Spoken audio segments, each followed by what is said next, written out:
You know, this latest programme over at ITV, Good Morning Britain, is now about to have some of the biggest cuts in its entire history. And this woman, Susanna Reid, who pockets £1 million a year and says that she's been culturally enriched by living in London, clearly in a posher part of London, not in the one that holds all the knife crime and of course the fighting, literally the infighting, the shoplifting in the stores.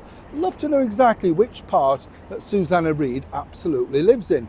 And more importantly, when she decided to chastise this particular minister, Robert Jenrick, for doing something about the catastrophic situation of fare evasion on the London Underground, Transport for London, she accused him of making it all about him.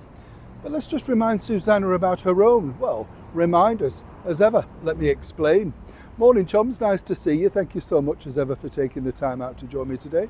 Lovely to have your company. This is a beautiful church door, isn't it? This is Dewsbury Minster in the very heart of West Yorkshire. Amazing these buildings still survive, if you know what I'm saying, or haven't been converted. Nice to see there's a thronging congregation here. Beautifully kept church, nice warm welcoming people, and a nice little church hall that does teas and coffees every day. I know, you see, bypass the big brands, that's my motto, chums. Absolutely. Save your brass, yes. Now let's get back to your story of the day. I don't know if you saw this. This is the 100% without a shadow of a doubt reason why Good Morning Britain is now a failure. It's all down to these two people. Ed Balls, a former MP who was lacklustre to say the best, and of course, you know, Susanna Reid, £1 million plus a year as executive editor. She basically decided alongside Ed to attack Robert Jenrick, of course, a Conservative Party member. And what he did was he went out on, location and absolutely confronted the people that are literally fare evading every single day. Now, as you can see from this particular footage, they were less than kind.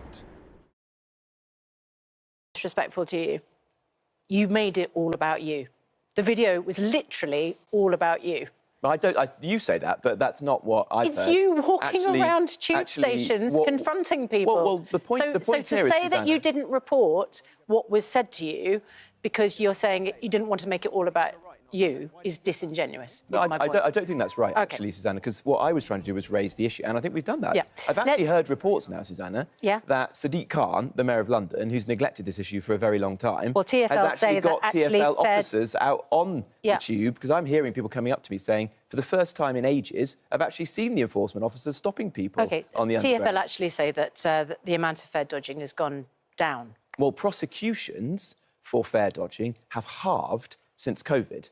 So what is Sadiq Khan doing? His own statistics show that 1 in 25 journeys are not paid for, and judging by the reaction that I've had in the last few days, I think it's much, much higher than that. Because literally everyone I meet raises, and it's not just a London issue, a YouGov survey says that almost 80% of people across the whole country have seen this. So it's a big national issue. Literally everyone that you meet? Yeah, almost everyone. Literally everyone? I was literally in the green room just now on your show. So literally and everyone you meet says they've seen a fare dodger? Literally everyone? I think...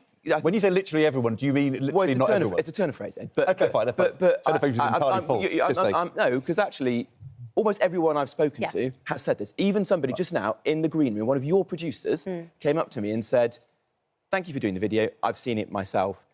I think it is a massive national problem." You've seen it, Ed. I know. And it is bigger than this. It's this set of issues which seem to be degrading the public realm can we talk about... and are chipping away at society. Shall we talk about... We need to take... And then what happens, of course, is she basically accuses him of, making it all about him.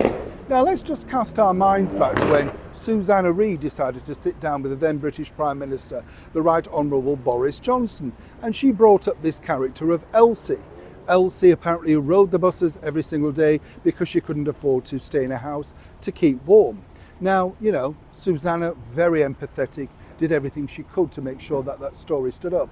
In fact, she made it all about Susanna, giving numerous interviews to the media, appearing on radio shows talking about it because she was so moved. Of course, very caring, as I say, very empathetic. But then, fast forward, never mentioned Elsie again, never to be seen again. Now, one might suggest, of course, that Susanna Reid, who started out life as an actress but realised her limitations in that genre, then decided to move into journalism. From that, she's found fame, fortune, a £1 million a year salary, and of course reporting on things like the Oscars, which she simply couldn't believe, all while reading an autocue. You get the picture. I've met Susanna, very snappy, not at all the bright, cheerful, bubbly persona that she likes to come over on television and every single morning on breakfast TV. But there are many like that over at ITV daytime. You know the ones I'm talking about. So for her to attack Robert Jenrick and say, you know what, you've made it all about you, as I said, cast your mind back. Elsie was all about Susanna Reid getting some column inches while interviewing the then current British Prime Minister. Now, the problem behind the scenes has really escalated because she had hoped that this was going to be the piece de resistance, the thing that absolutely got the programme talked about. What it did was highlight the lack of journalistic integrity and the fact that they weren't being impartial. The bigger thing as well was that Ed Balls kept repeating to Robert Jenrick the fact that he kept saying literally every person, like he didn't have his hearing aid on or something. And remember, this is a man married to the current British Home Secretary, Yvette Cooper, who's overseen the worst invasion of our English borders in living history. And he has, well, the audacity to sit there and attack someone else. And as long as these two people are at the helm of this breakfast show, naturally one would assume that more and more people are going to switch off, as they already have done, in their droves to find somebody a little bit more appealing to spend breakfast with. Anybody else agree? Neil Sean in the very heart of Yorkshire.